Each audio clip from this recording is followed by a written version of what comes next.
Into the postgame now. Coach, first of all, congrats on the win. A wire-to-wire victory today. One that, from our vantage point, looked like how you want your team to play for the most part and how they handled themselves here this afternoon. Yeah, you know what? Our guys had an awesome response. We talk about protecting home court. We felt like we let one slip earlier in the week, and so our guys came out with a great response. It was a total team effort, and so I couldn't be more proud of them on defense, but also offensively. Obviously, our turnovers are what they are, but at the same time, we got to continue to put heat on the rim, continue to put pressure on the defense, and do a great job. And Coach, great. Congratulations on your win.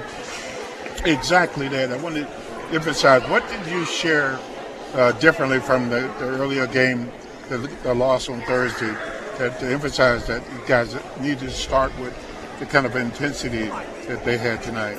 Well, first, I apologize in our pregame meal to our team. I said, you know what? I'm challenging you guys, but I just felt like as a head coach, I was out of character. I should have done a better job of allowing us to have our identity. We're trying to go set for set with a team that we know is a heavy set team.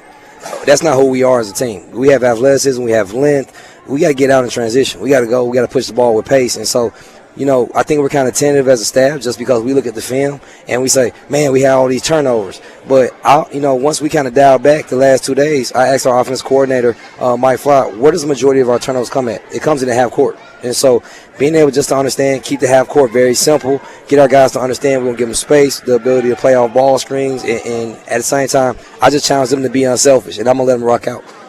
How did you manage the emotions of this game? A very physical Austin Peay team. Obviously, there was some stuff that went on there in the second half, but your team never wavered. In fact, they seemed to use it as a way to kind of even boost themselves to another level at times. Yeah, Josh Washington, our strength coach, he does a great job of necessarily pushing those guys in the weight room. He's always talking to them about their mental fortitude and understanding who they are as men, and that guys are going to challenge us in multiple ways. And so he'd always use a correlation with the weight room to talk about the game. And so, being able to snap Kendall Munson back in and say, hey, it's more so us over them.